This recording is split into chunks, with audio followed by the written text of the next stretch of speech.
Hello and welcome to Give Yourself Some Leeway with me, your host, Eugene Lee. Today I am joined by Tassos Kotzias, founder of the Heart Coaching Method. Tassos shares how he helps women navigate the male dominated corporate workplace and how he helps them to establish a holistic, healthy work life balance. As always, you can join the conversation over at giveyourselfsomeleeway.com, on Instagram at eugene.leeway, or shoot me an email, eugene@leeway.ie. Thank you, and I really hope that you enjoyed today's episode with Tassos Kotzias. Tassos, welcome to Give Yourself Some Leeway, and thank you for taking the time to join the show. Thank you. Thank you, Eugene. I'm happy to be here and I'm honored to be here. Thank you. So, Tassos, would you mind telling me a little bit more about your story and who it is that you serve with your coaching and why is it that you do what you do? Yeah, sure. Thank you for giving me this chance. Yeah. And, I'm serving actually women who struggle, in a male-dominated environment to be able to perform in their careers, succeed in their careers, and at the same time, they're overworked and maybe going into burnout because they have to cater for the family at the same time, they have to cater for their husband, for all their personal and social responsibilities while achieving, trying to achieve in their career. So that's, I think, quite a struggle that modern women have. So this is why I'm trying to support these women, to overcome these and try really find really a work-life balance that suits them and suits their families and their social surroundings. So since you asked me how I started, and why I'm supporting these women, I can tell you that it came instinctively and it came, let's say, gradually, because I was also in the corporate environment, the corporate world for many years, for over 25 years. And back then, and still, I had friends and colleagues, women that they were coming to me and they were like, oh, Tassos, I have this problem, how you can support me here? I'm wondering what should I do in this case? I have this male colleague and I have these challenges at work. What do you advise, etc.? So back then, especially like 15, 20 years ago, I did not even know of anything about coaching. At least now I'm qualified and certified as a coach, so I can handle this discussion differently. But back then I did not know, so I would say it was quite instinctive that I could relate with them. I could sit down with them. I could listen to them. I could give them the space that they wanted and the safe space they wanted in order to engage in such a conversation. So yes, gradually this came up, and now through my holistic coaching practice in the last years, I dwelled more into this, let's say, space. Very good. And one thing I do want to, let's say, dig deeper into there is how it's you deal with women. And do you feel that because as women approached you in the workplace, do you feel that they had a different experience in the workplace when it came to stress and overwhelm and these things that ailed them? Of course, they had. You mean different experience compared to men? You mean? Yes. Compared to male colleagues? Yes, of course they have. Of course they have, because we know it's not easy. It's a tough world out there, and as we used to say sometimes, it's a men's world, unfortunately, right? It's true, and women face that every day. And this is something I was facing as well as a corporate employee, a manager, a director, a general manager, in all aspects, because it's tough. It's tough. This corporate world is tough, and you have to fight a lot. And for women, it's even tougher because women see colleagues, male colleagues, at the same level with the same capacities and same expertise, and sometimes they get the promotion for whatever other reason than quality aspects, and women lag behind. And this is frustrating. So for sure, it's not fair. It's not fair to women. Really, they put the work and they roll up their sleeves and they really, really, focus on their career and their jobs, and they don't manage sometimes to get this promotion that they always wanted, for example, because all of a sudden some other colleague, usually men, get this promotion for whatever other reasons other than performance. So yes, this is frustrating for them, definitely. And in those scenarios, is it a matter of that women need to have an extra conversation with their manager to put themselves forward in a way that male colleagues may not have to in the corporate environment? Something that's it's almost something that is, let's say, expected more of men to be more willing to meet demands than women. Because I feel that sometimes in a corporate environment, that's how it's kind of the unwritten rule or the unspoken language that men can take on that extra workload. Yes, I mean, if you're referring to the conversation, yes, the conversation should be there between the employee and the manager, right? Especially and specifically for women, yes, they should engage in this kind of conversation, because sometimes, it's a matter of communication. If communication is not there, then also the manager maybe sometimes have other plans or have another agenda, for their managers or for their employees. So yes, the conversation first of all should take place definitely from the female employee. From also the same thing stands for men, but women, I think, yes, they need to go one step beyond and really step up and say, look, this is what I can do. This is my performance. This is what I can do for you. I want this career. I want this promotion. I want this extra step. Yes, I know I have a family. Yes, I know I have other responsibilities, but I can manage and I can do it. And of course, if this justified by the performance, yes, they should do that, and they should be engaged in this kind of conversation, no doubt. Yeah, no, definitely. And I think another part of that conversation as well, when it's expected of men, let's say, to always be taking on the promotion, take on the extra workload, there's also from the man's point of view that they don't want to turn down that extra workload, even if they think that their female colleague might be better suited to the job, that they might be like, oh, I can't turn down this promotion because my manager has approached me for the promotion. I can't say no. And it's about trying to set that boundary as well as the male colleague. Sometimes there has been points where a male colleague has put a female colleague forward for a promotion, and I think that's another conversation to have with your colleagues to say, look, if this promotion comes up, I would really like to go for it because of this, and if you can have those conversations with your colleagues as well and come from an equal point of view, that they can be like, oh yes, I can help you work towards this promotion, and maybe we can work together on completing a project or something like that.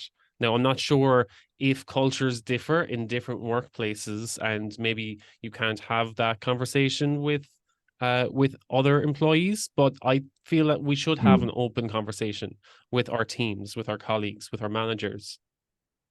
Yes, definitely. I mean, if you're referring to a conversation between a manager and an employee, either male or female, yes, the conversation is easier. But if you're referring to a conversation between employees, the same level, going for the same promotion, then unfortunately competition arises, and it's very tough. It depends on the culture, of course, yeah, right? Because as you know, I live in Qatar, so it would never happen this here. Unfortunately, there's a high competition. It's a very competitive environment. Same thing, I think, in Europe and the US, maybe even more, if I can say. Maybe in Asian cultures, that would be more accepted and more like a normal, standard process, that employees, that they're working together closely to each other, they can promote each other for promotion. It will be on a more fair grounds, possibly. But then again, it depends on the hierarchy of the culture, because as you know, on the other hand, Asian cultures are very much also male-oriented and very much, male hierarchy and male power over women, let's say, performance and promotion and acceptance of women as a professional, as a successful manager. It's much less. The percentages are much higher, of course, definitely, that men get this kind of promotions, and much lower for women.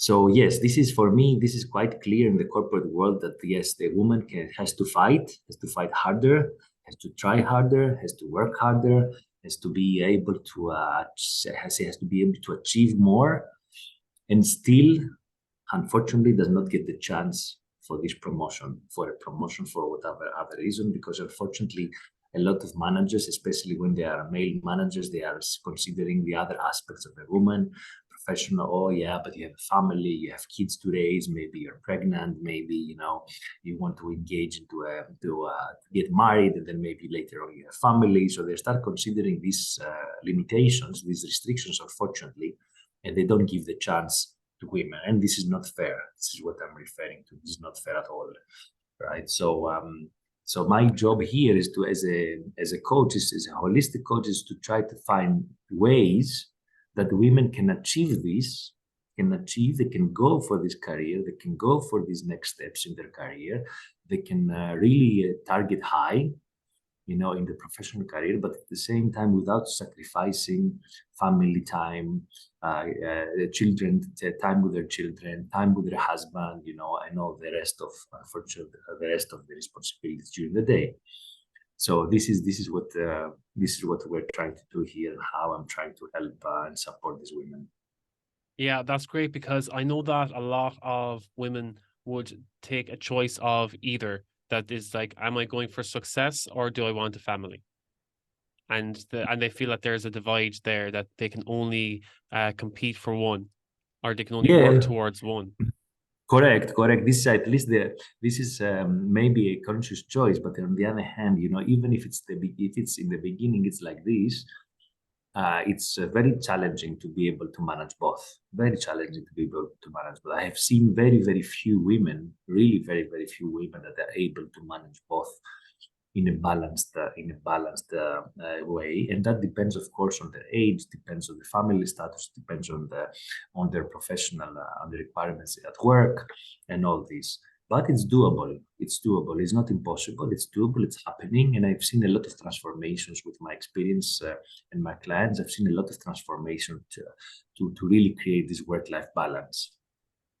And as you say there, work-life balance, what does that work-life balance mean to you? For me, it means very clear scheduling, very clear programming and time management. It means that I can have time, and my clients can have time for their family. So they can, yes, they can work these 8, 10 hours a day, may be required, but at the same time, they may have flexibility to do so and be able to manage and find the time for the family, find time for beautiful moments that they should not miss. Kids are growing up. You have to be there for them. You have to be in their social gatherings. You have to be there in their successes when they're getting their certificates and diplomas, their degrees while growing up. So you have to be there. You have to be present. So for me, yes, work-life balance means being successful in my career, my professional career, but at the same time be present for my family, for my kids, for the people I love, around me. It can be my extended family, it can be my friends as well at the same time. And don't forget, one of the most important, how I can find time for myself, because self-care is another big issue, in this unfortunately societies lately, because we are running in the autopilot. As I say, every day it's the autopilot, running here, running there, doing different kind of accomplishment tasks every day, task. But unfortunately, then there's no time for ourselves. There's no time for self-care. There's no time to relax. There's no time to read a book. There's no time to go for a walk. There's no time to even go for a beauty treatment, or for a proper beauty treatment, without our minds, jumping here and there, being really mindful, calm, and enjoy the experience. This is something that we are missing a lot in this world, in this society. And I'm just going to take a minute of your time, going to be short and snappy. If you're a long-time listener, or maybe this is your first episode, I have a small favor to ask. And the only way that we're going to break the stigma around mental health in the workplace is by having these open conversations. talking about these topics. And what better way than to have those discussions with your loved ones, with your family, your friends, your co-workers. So if you could like, follow, or subscribe on whatever platform or app you're listening to this, and share this episode with a loved one or someone that you think could gain value from hearing this, it would mean so much. Thank you. Let's get back to the episode. And I think it's something that isn't always 50-50. I think that's something that people have trouble understanding when it comes to work-life balance. They feel it has to be 50% work and 50% personal life. But I feel it's not always that way. Yes, it is not. Definitely it's not. And I guess it's something subjective, because maybe for me it's 50-50, but maybe for someone else it's 60-40, but still it sounds like a balance, because still they feel that they have these possibilities, opportunities through the day. Yes, to relax a little bit. Yes, to take care of themselves a little bit. Yes, to be with their kids. Yes, to work and perform at the same time. Because this balance can be on a daily basis, or can be on a weekly basis, or can be on a monthly basis, let's say on a quarter basis. Sometimes I understand some requirements, from work, project deliveries, you have to be there, maybe you have to work weekend, maybe you have to travel. Of course, it's not easy to, when you travel, or when you need to work on the weekend, to have the same balance with the family. But what do you do in order to compensate for that, and how you compensate next weekend or during the week, to be able to stabilize again the situation. Of course, we are not robots. We cannot be, let's say, every day have exactly the same program, have exactly the same routine. This we understand. But from my experience, I can tell you that the closer we are to a fixed schedule, to a fixed routine, the closer we are to that, the safer we feel, and the more comfortable we feel, and the more confident and with higher self-esteem we feel, in order to take care of all the responsibilities around us. And why I say that? I say that because it's like, when you grow up a child, a baby or a child, they need to have a routine, because the routine brings them safety. So it's the same thing with adults. A routine, even if it sounds like a routine, if you include in this routine all these aspects that make you happy and make you stable and comfortable, then you feel safe. And then by feeling safe, you can manage, and you can be confident, and you can manage all the responsibilities that you need to. So when it comes to having that balance, what would be your holistic approach to developing a work-life balance? Yes, thank you for this. Thank you for this question, Eugene, because recently I have developed a very unique coaching methodology that I'm using with my clients lately, which is I call it Heart Coaching Methodology. And Heart is an acronym which I've developed from the 5 letters. So H is for holistic approach to life. E is for empowerment. A is for acceptance, R is for resilience, and T is for transformation. But this is a process, not just an acronym, right? It's also a process, and it's a coaching process and a coaching methodology that I'm using, and I'm partnering up with my clients. And I've seen very interesting results there, because when you start from point A and you reach out to point B, you see complete transformation in, let's say, 3 months' time on the issues, and one really on what the clients are really wanted to achieve and really want to change in their lives. So I'm using this Heart Coaching methodology a lot lately, and I've seen great results in this. So when it comes to the heart coaching methodology, do you feel that is one of the better way of managing, let's say, overwhelm and stress in the workplace?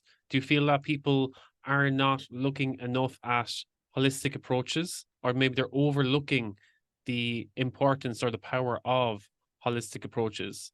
Because sometimes people will be like, if they are overwhelmed or stressed, they're going to look for medication, or they're going to look for different therapies, or Yes. they're looking for the quick fix tools that will get them ahead.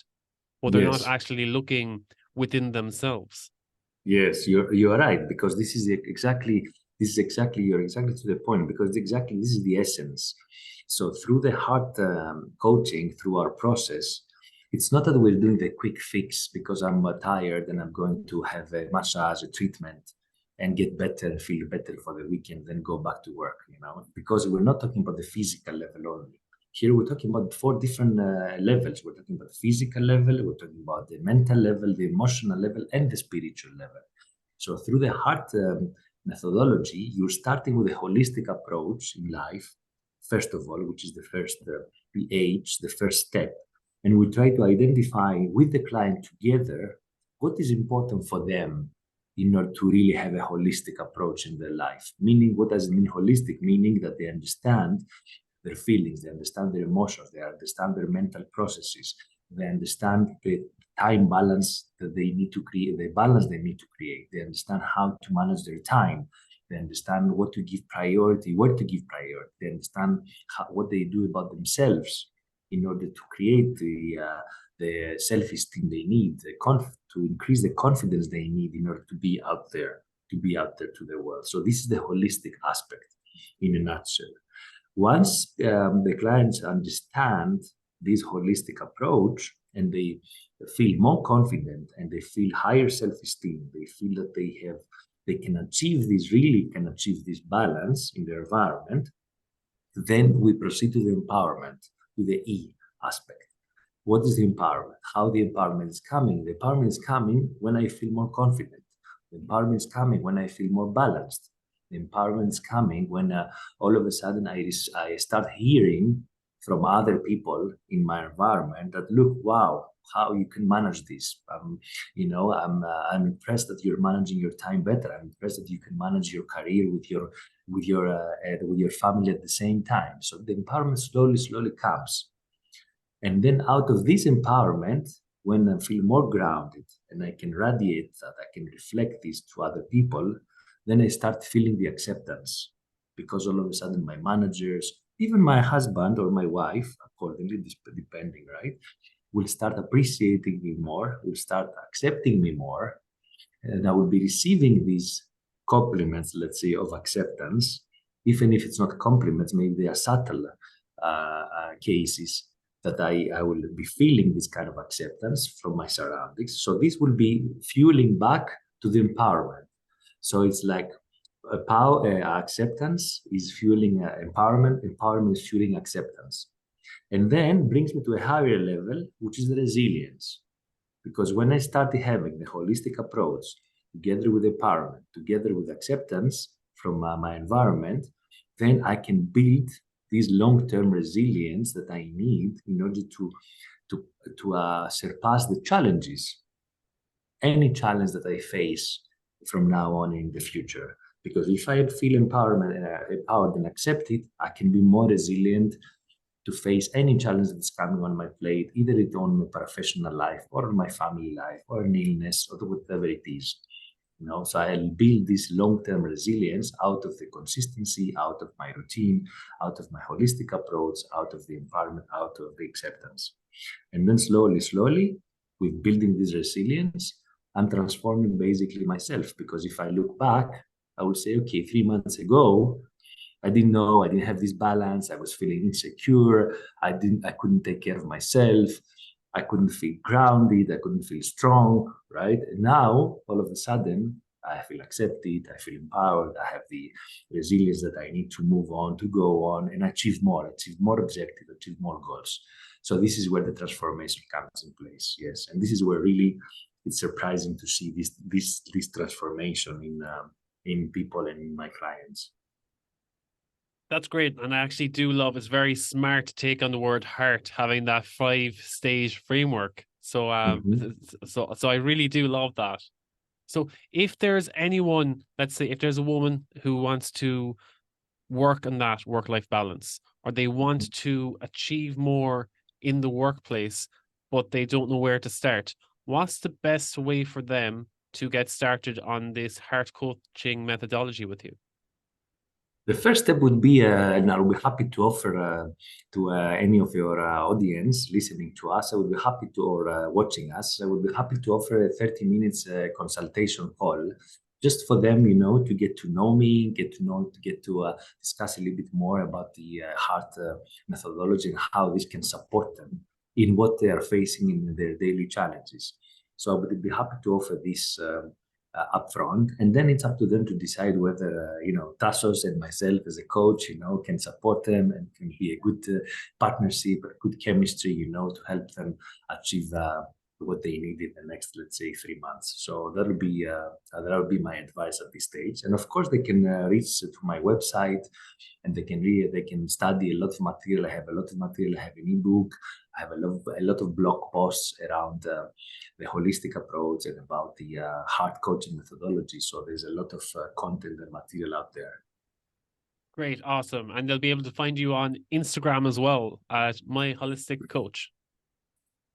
Correct. They can find me on Instagram. They can find me on Facebook, and in my website, which is www, and basically my name. So www.tassoskotzias.com, which means, if I can spell it, it will be TASSOSKOTZIAS.com.